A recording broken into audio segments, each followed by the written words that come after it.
각자의 맡은 부분에서 참 최선을 다해서 교회를 섬기고 하나님을 섬기며 일하시는 분들 많습니다. 하지만 그 중에 가장 주축이 되고 가장 열정적으로 교회에 헌신하고 뛰고 계신 분들이 바로 이 자리에 다 모여 계신 것 같습니다. 우리 오남전도의 회원님들 위해서 많이 기도해 주시고 많은 응원과 격려 부탁드립니다. 오늘 함께 나눌 말씀은 민수기의 말씀입니다. 민수기 하면은 우리가 좀 쉽게 접하기는 어렵게 생각하는 경향이 좀 있지 않나 싶습니다. 하지만 성경의 말씀은 항상 하나님께서 우리에게 무엇을 보여주고 가르쳐주고 싶어 하는지 하나님의 마음을 이야기해 놓은 히스토리잖아요. 역사. 그 안에서 하나님께서는 우리에게 무엇을 원하시고 계시나 그것을 찾아보는 것이 또 그것을 발견하는 것이 은혜가 아니겠습니까? 그래서 성경의 말씀은 절대 자의적으로 해석하면 안 됩니다. 우리가 쉽게 이야기해서 새해 말씀 카드를 뽑으면 그 말씀이 하나님께서 올해는 나에게 어떤 말씀을 주셨는지 그 말씀을 여러 번 읽고 또 기도하고 묵상합니다. 하지만 여러분에게 추천하고 싶은 가장 좋은 방법은 그 한 구절만 보지 마시고 그 장 전체를 읽어보시고 그 책을 전체를 읽어보시길 바랍니다. 그 안에서 앞뒤 문맥에 어떻게 그 말씀이 작용을 하고 있는지 그리고 나의 상황 속에서 하나님께서 무엇을 원하시고 계신지를 찾고 발견하고 묵상하고 기도하는 것이 바로 하나님의 말씀을 바로 아는 것입니다. 요즘은 유튜브가 너무나 발달이 돼 있어서 각자의 생각들을 많이 올립니다. 그렇기 때문에 유튜브에서 찾아보는 것은 좀 위험한 부분이 있습니다. 그래서 분명하게 말씀을 잘 분별하면서 우리 말씀을 접하고 깨달아가기를 주님의 이름으로 당부드립니다. 민수기는 이스라엘 민족을 애굽에서 구원해 주신 이후 시내산에 도착해서 하나님의 그 사람들에게 하나님의 사람으로 살아가는 하나님의 사람답게 살아가는 율법을 주십니다. 그리고 하나님께 제사 드리는 법, 하나님을 섬기는 법에 대해서 그 규정과 규례를 가르쳐 주시죠. 이것이 출애굽기와 레위기의 내용들입니다. 그 다음 이제 민수기는 시내산에서 떠나갈 준비를 합니다.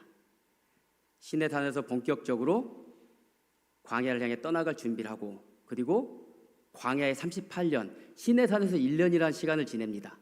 그때 율법을 받고 성소를 청막을 짓고 그리고 하나님의 사람으로서 살아갈 그러한 자질들을 다시 그 안에서 갖추게 되죠.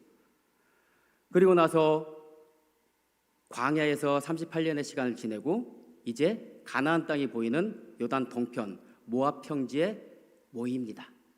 거기에서 하나님 모세를 데려가시고 여호수아가 후계자로 임명이 되죠.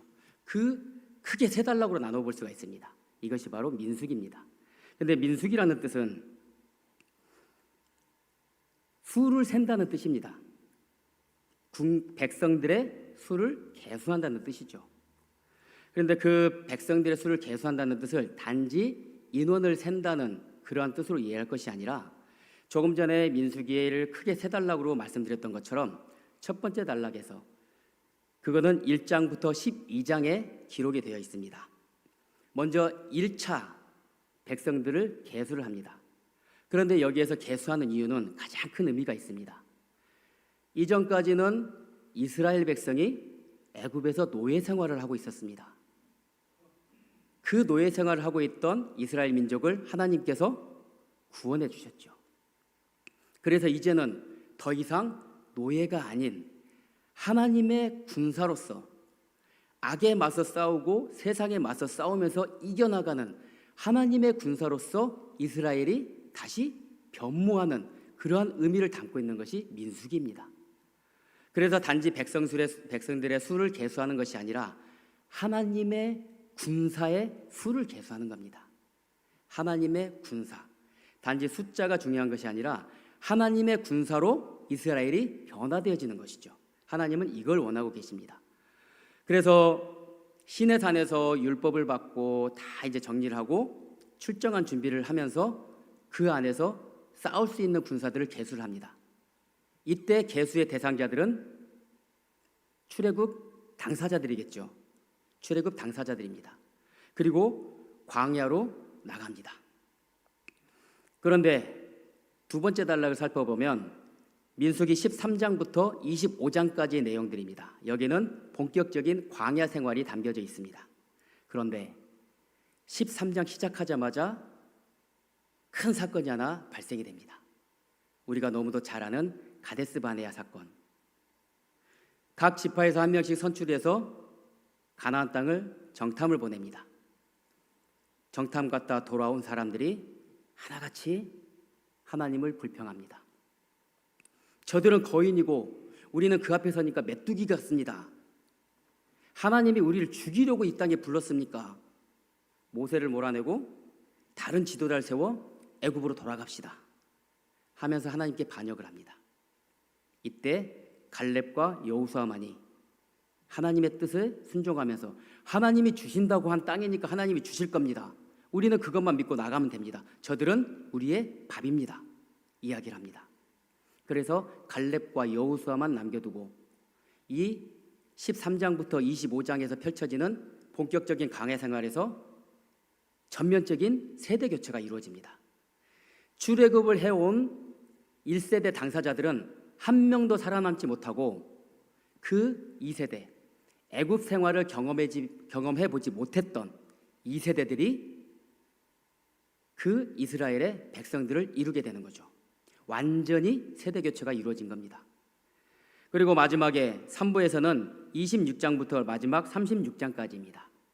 여기는 출애굽, 방금 전에 말씀드렸던 출애굽 2세대들, 애굽의 노예 생활을 겪지 않았던 출애굽 2세대들, 긴 광야 생활을 거치면서 때로는 물 없다고 불평하고 때로는 만나를 못 먹겠다고 불평하고 고기 달라고 불평하고 그런 여러 가지 사건들이 있었지만 이 사건들을 겪어오면서 2세대들은 살아계신 하나님을 경험하고 하나님께 순종해야 된다는 것을 배워왔습니다.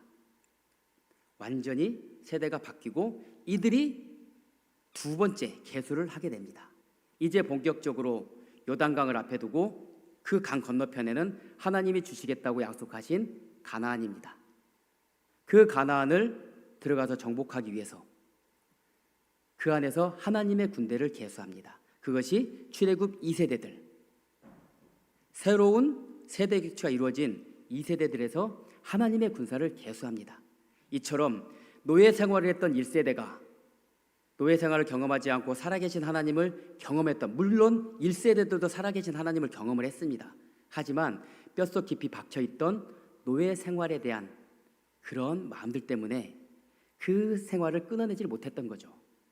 하지만 이 2세대들은 광야에서 그들을 불기둥과 구름기둥으로 인도해 주신, 물을 먹여주시고 고기를 먹여주신 하나님을 경험했던 2세대들, 그들이 바로 하나님의 새로운 군사로 성장을 해온 것입니다. 민수기의 의미는 그것입니다. 단지 백성들을 계수했다는 것이 아니라 애굽의 종놀이 하던 종의 기운들이 남아있던, 하나님에게 불순종하던, 하나님을 모르던 사람들이 진정한 악에 맞서 싸우고 하나님의 이름을 걸고 싸우는 하나님의 군사로 변모되어지는 것, 이것을 그 민수기의 중심 내용으로 보고 민수기를 읽으신다면 아마 더 많은 내용들이 우리에게 은혜로 다가올 것이라 믿습니다. 민수기라는 이 제목은 이스라엘에게 더 이상 노예 생활을 하던 그런 민족성을 끊어내고 새로운 하나님의 백성으로 거듭날 수 있는 계기를 준 그러한 제목인 것이죠. 이 과정을 통해서 하나님의 군사로서 이스라엘을 이 안에서는 이야기하고 싶은 것입니다. 하나님의 사람으로 변하기 위해서는 가장 먼저 하나님이 어떤 분인지를 알아야 합니다. 하나님의 존재를 그대로 있는 그대로 우리가 바라보면서 스스로 계신 분, 우리 삶의 이 세상의 주인이시라는 것을 인정하는 것, 그것에서부터 우리의 믿음이 시작되는 것 아니겠습니까? 이 시간도 하나님이 어떤 분인지를 우리가 발견해 나가고 알아가는 그러한 시간들이 되기를 소망합니다. 본문의 말씀을 살펴보면 하나님께서 제사장을 통해서 이스라엘을 축복하라고 말씀하십니다. 민수기에서 이처럼 하나님의 그 축복의 내용을 기록하고 있는 것은 이스라엘에게는 아주 특별한 의미가 있습니다. 민수기라는 것이 단지 수를 계수하는 것이 아니라 하나님의 군사로 변모되는 그 거룩을 따라 나아가는 그런 데 의미가 있다고 말씀드린 것처럼 그 의미와 상통하는 내용들입니다. 약속의 땅 가나안으로 나아가기 위해서 하나님의 군대로서 새로운 진영을 갖추어 나가는 이스라엘에게 가장 중요한 것은 하나님의 그 거룩을 따라가는 것, 거룩한 면모를 갖추어 가는 것이었습니다. 노예 생활에 있던, 세상에 근거했던 그런 생각과 마음과 생활을 하나님을 중심으로 하나님에 입각해서 하나님의 순종에서 나아가는 그러한 삶으로 바뀌어지는 것, 이것이 이스라엘에게 가장 중요한 문제였던 것이죠. 본론 앞부분에서는 우리가 지금 6장을 보고 있는데 6장 앞부분에서는 나시린의 법에 대해서 이야기를 해주고 있습니다. 나시린은 여러분들도 잘 아시다시피 구별된 사람으로서 자기 개인의 그 거룩함을 유지하는 그런 신앙생활을 이야기하고 있습니다. 이 신앙생활은 반드시 꼭 필요한 부분입니다. 우리 자신이 하나님과의 관계를 이루어가고 하나님의 거룩하심을 따라 살아가는 우리의 개인적인 신앙생활은 가장 중요한 내용들입니다. 하지만 이 본문에서는 모든 백성들을 대상으로 해서 개개인이 아닌 이스라엘 전체를 대상으로 해서 하나님의 그 권위에 힘입은 제사장의 그 축복 기도가 믿음의 공동체가 하나님의 그 뜻에 순종하면서 나아갈 수 있는 그 길을 걸어가는데 필히 요구되는 중요한 사안이었다는 것이죠. 하나님께서는 제사장들에게 이스라엘을 축복하라 하고 말씀하십니다. 그런데 여기에서 중요한 사실을 우리가 한 가지 짚고 넘어가길 바랍니다. 축복하라 하면 한 번 축복하고 끝나는 것이 아닙니다. 축복하다라는 그 원어의 말을 살펴보면 지속적으로 계속 행해지는 미완성형의 단어를 사용하고 있습니다. 끝나지 않았다는 겁니다. 지금부터 계속해서 끊임없이 축복을 하라는 것입니다. 그래서 여기에서 축복하다는 하나님의 명령은 앞으로 계속해서 축복하라는 지속형의 명령인 것이죠. 여기에는 하나님의 그 두 가지 의도를 우리가 살펴볼 수가 있습니다. 먼저 제사장을 통해서 축복을 전해주라는 것은 축복의 주인이 바로 하나님이시라는 것을 우리에게 다시금 가르쳐 주시는 겁니다. 우리에게 복을 주시는 분은 하나님이십니다. 그것은 바로 하나님 존재 자체가 복이기 때문입니다. 따라서 복의 근원은 하나님이시고 복의 권위 역시 하나님에게 있다는 점을 우리에게 분명하게 보여주고 계시는 것입니다. 하나님이 복이십니다. 그 복의 주인도 하나님이시고 복을 주시는 분도 하나님이십니다. 이 부분을 늘 기억하는 저희 모두가 되길 소망합니다. 그리고 또 한 가지는 약속을 반드시 이루시는 신실하신 하나님을 우리에게 보여주고 계십니다. 하나님은 아브라함을 통해서, 이삭을 통해서, 야곱을 통해서 약속하셨습니다.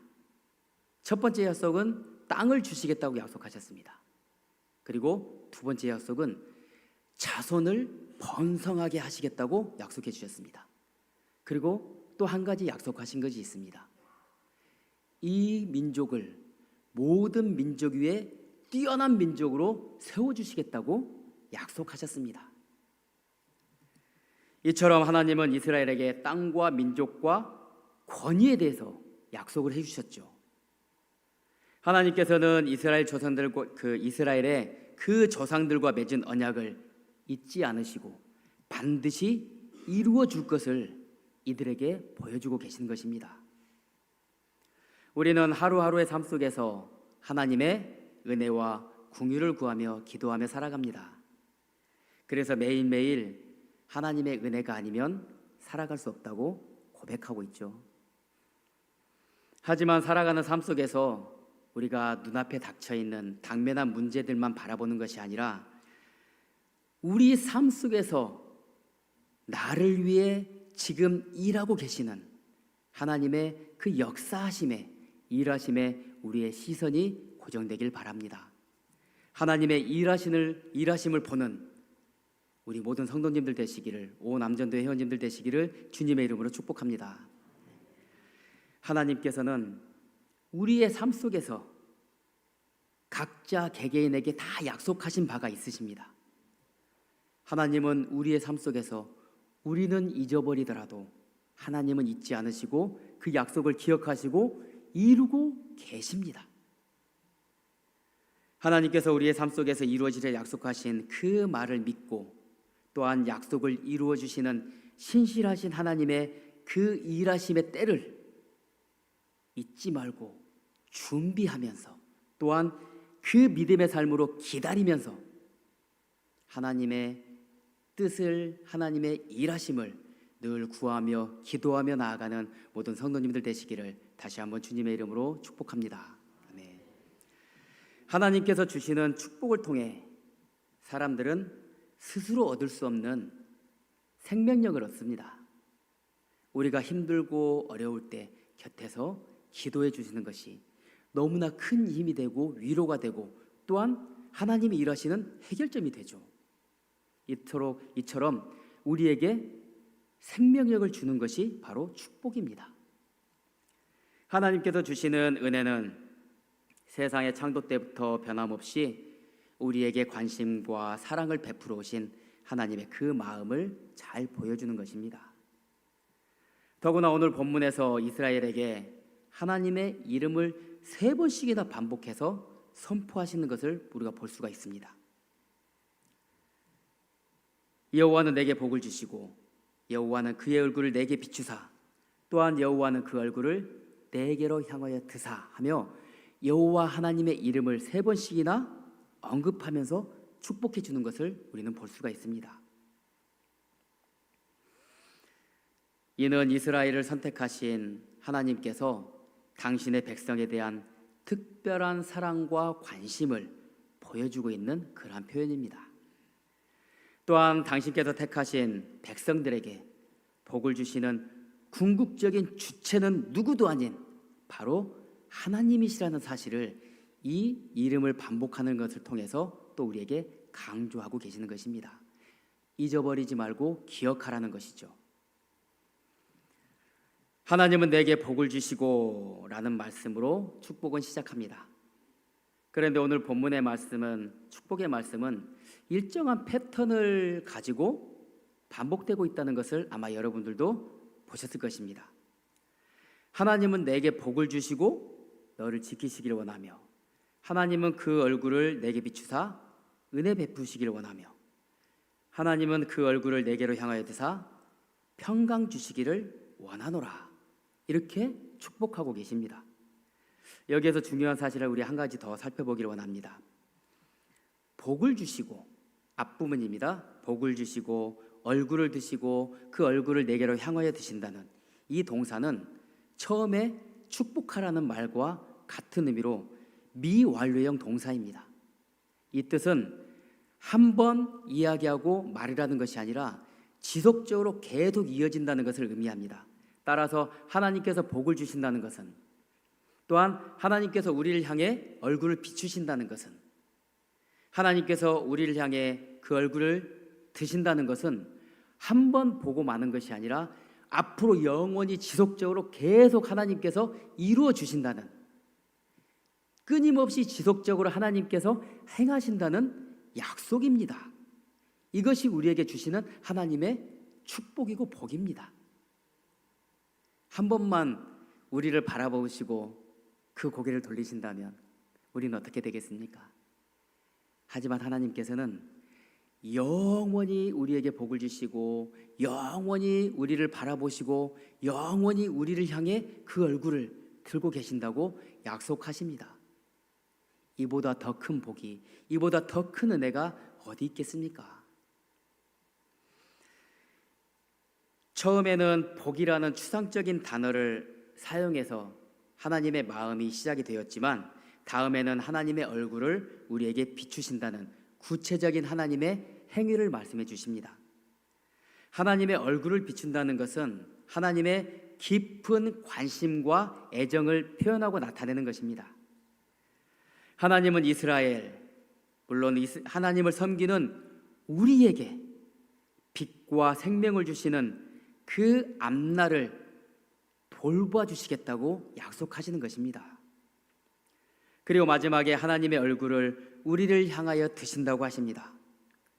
이 표현은 단 한순간도 하나님의 시선과 관심을 다른 데 돌리지 않고 우리에게 집중해서 이 자리에 계신 성도님들 한 분 한 분을 하나님께서 집중해서 보시고 돌봐주시고 지켜주시고 이끌어주시며 인도하신다고 나에게 약속하고 계십니다.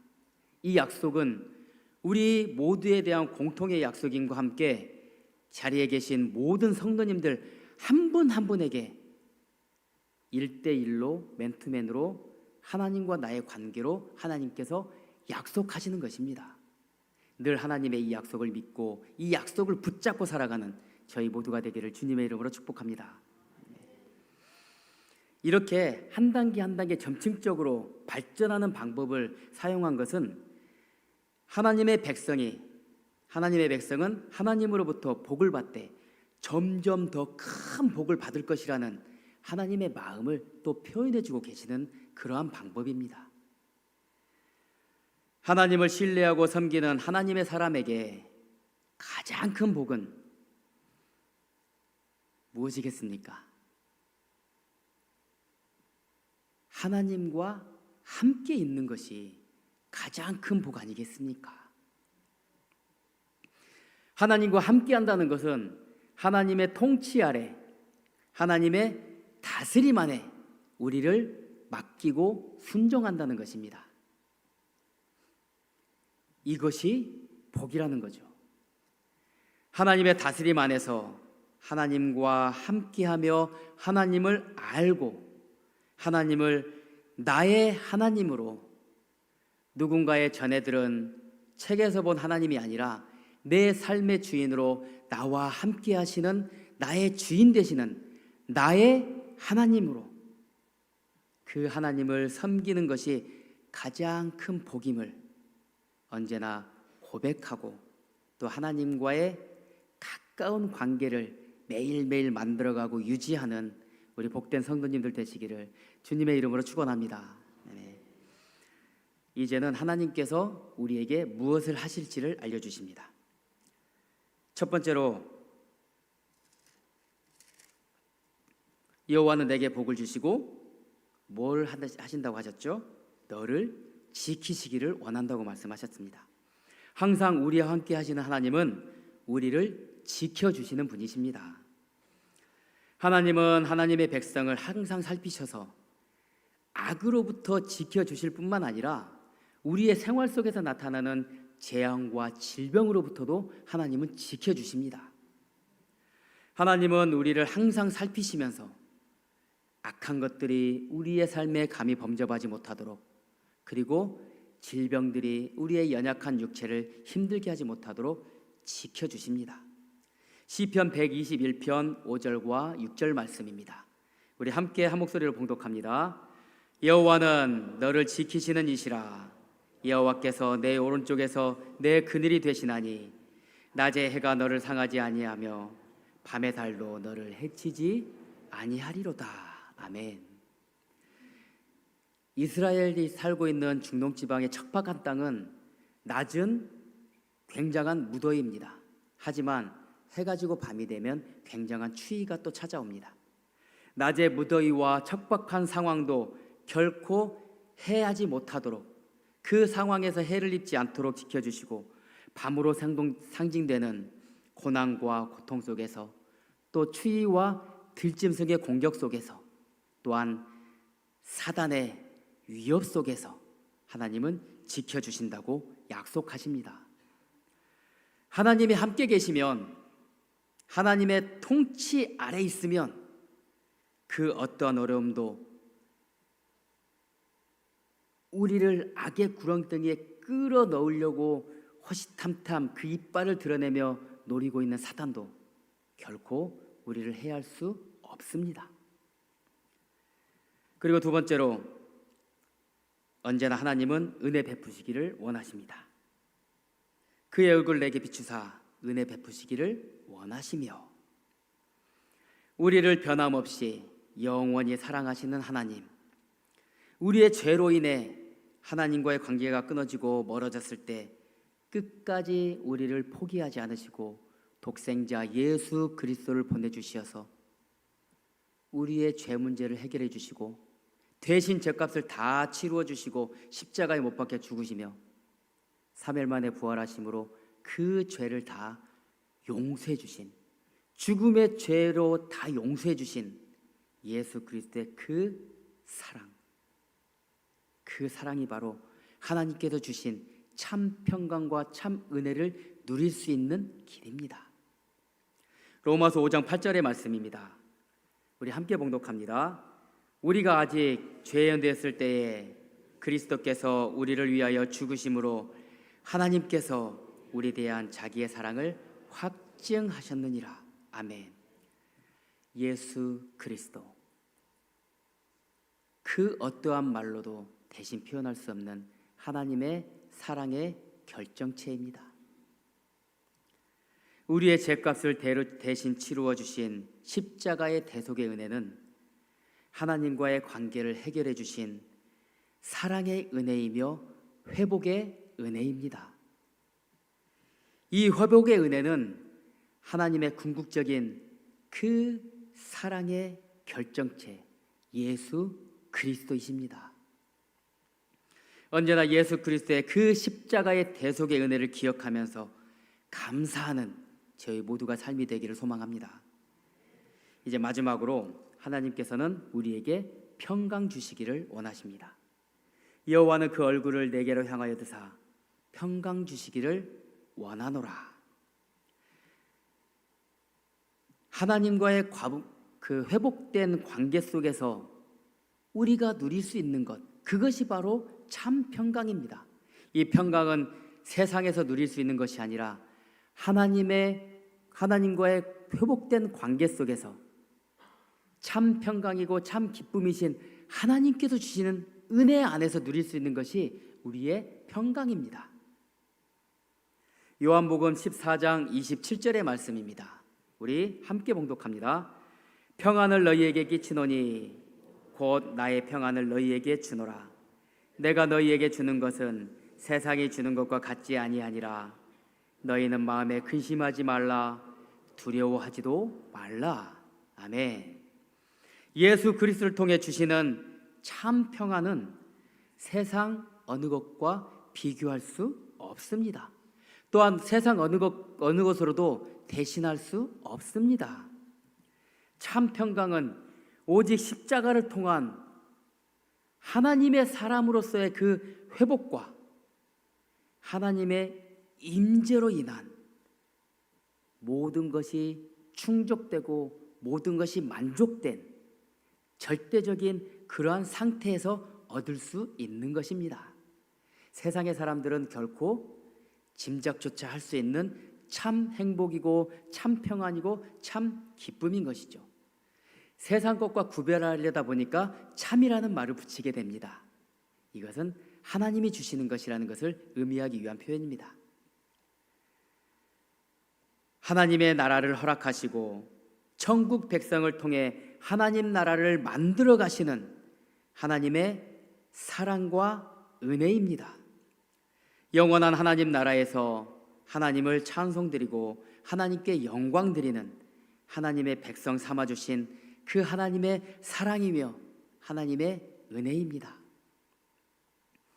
하나님께서 주신 하나님의 백성으로서의 그 참 평강을 마음껏 누리면서 복의 근원이신 하나님을 찬양하고 감사하는 우리 모두의 삶이 되시기를, 온 안전도의 삶이 되시기를 주님의 이름으로 축복합니다. 아멘. 하나님과 함께하는 복은 세상의 그 어떤 유익과 결코 비교할 수 없습니다. 결코 세상의 이익으로 또한 대신할 수도 없습니다. 하나님을 사랑하고 하나님만을 사랑하고 하나님만이 나의 전부라는 고백이 우리의 입술에서 끊이지 않기를 소망합니다. 하나님은 우리를 너무도 사랑하셔서 우리에게 복을 주시고 하나님을 보여주시며 또한 우리를 가까이 하기를 원하십니다. 그래서 하나님은 하나님의 얼굴을 항상 우리에게 향하여 드신다고 말씀하고 계십니다. 하나님은 우리에게 주시기를 원하시는 분입니다. 아낌없이 주시기를 원하십니다. 그래서 그런 하나님의 마음을 알고 우리도 역시 서로에게 아낌없이 주는 하나님의 사람이 되기를 소망합니다. 하나님의 큰 복을 받고 하나님의 사랑 안에 거하는 우리는 언제나 우리의 복 되시는 예수 그리스도의 이름으로 서로를 사랑하고 축복하며 살아가야 합니다. 이것이 바로 하나님을 아는 길입니다. 하나님을 안다는 것은 단지 지식적인 것을 넘어서서 하나님과의 깊은 연합, 하나님과 하나 되어지는 그 순간의 깊은 연합을 통해서 하나님의 마음을 또한 하나님의 뜻을 우리의 삶에 적용하고 실천하며 살아가는 것이 비로소 하나님을 아는 것입니다. 단지 안다고 하는 것을 넘어서서 하나님의 마음을 우리의 삶에 하나님의 뜻을 내 삶에 적용시키고 그 말씀대로 실천하며 살아가는 것, 이것이 바로 하나님을 아는 것입니다. 곁에 계신 분들께 우리 함께 축복하시겠습니다. 하늘의 신령한 복이 충만하게 임하기를 축복합니다. 또 한 번 더 축복하겠습니다. 이 땅에 기름진 복이 가득 넘치기를 축복합니다. 아멘. 언제나 여러분들의 삶 속에 하늘의 신령한 복이 가득하고 이 땅에 기름진 복이 차고 넘치는 큰 복이 임하기를 주님의 이름으로 축복합니다. 저는 기도해 드리다 보니까 이보다 더 큰 기도가 없더라고요. 이 기도는 제가 하나님에게 서원하면서 하나님께 개인적으로 기도하면서 하다 보니까 이런 기도를 하게 됐습니다. 저에게 하늘의 신령한 복을 가득 채워주소서, 또한 이 땅에 기름진 복을 가득 채워주셔서 하나님을 전하는 일에, 주님을 전하는 일에, 힘들고 어려운 사람들 도와주고 전하는 일에 인색하지 않게 하여 주소서. 그렇게 기도하다 보니까 이것이 가장 큰 복이다 하는 생각이 들어서 다른 분들에게 축복해주고 기도할 때도 이 기도를 하게 됩니다. 우리가 금요기도 때 말씀 들으면서도 또 배웠죠. 기도는 연습하고 훈련하는 겁니다. 계속 하나님과의 관계 속에서 기도를 하다 보면 하나님께서 내가 이렇게 기도할 때 가장 좋아하시는구나. 이런 기도는 내가 조심해야 되는 기도이구나 하는 것을 알게 되는 거죠. 우리가 흔히 한 가지만 첨부해서 여러분들께 말씀드리자면, 알고 지은 죄 모르고 지은 죄 용서하여 주시옵소서 하는 기도는 제가 개인적으로 기도할 때 사용하진 않습니다. 우리가 알고 죄를 지었다는 것은 어떤 의미를 갖습니까? 죄인지를 알면서도 죄 속에 기어 들어가는 간악함을 하나님 앞에 이야기를 하는 겁니다. 죄인 줄도 모르고 죄를 지은 우리의 미련함을 하나님 앞에 당당하게 내세우는 겁니다.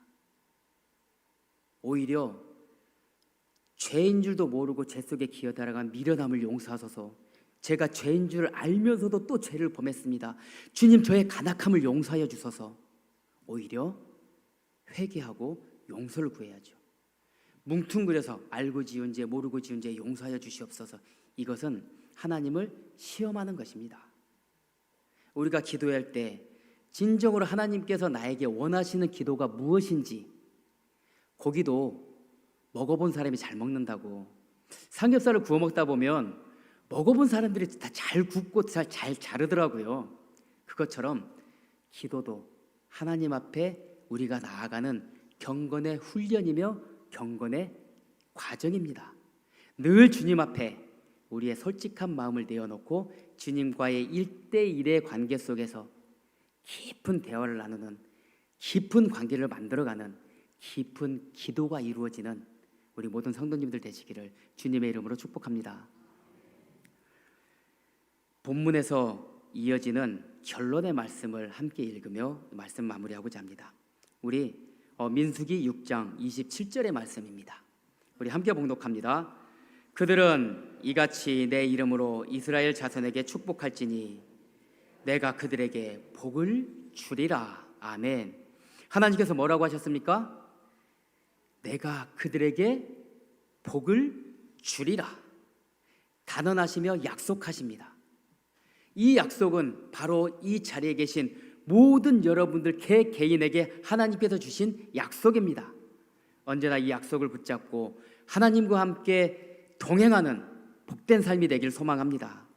언제나 하나님께서 우리에게 주신 하나님의 말씀에 귀 기울이고 그 말씀을 들음으로 하나님의 마음을 알고 또한 하나님께서 주시는 그 길에 순종함으로 하나님의 그 뜻을 깨달으며 하나님께 한 발자국 한 발자국 더 가까이 나아가는 우리 모두가 되길 소망합니다. 하나님의 큰 복을 받아 누릴 수 있는 가장 중요한 것은 우리를 사랑하시는 하나님을 인정하고 그 앞에 무릎 꿇는 것입니다. 이것이 믿음의 시작 아니겠습니까?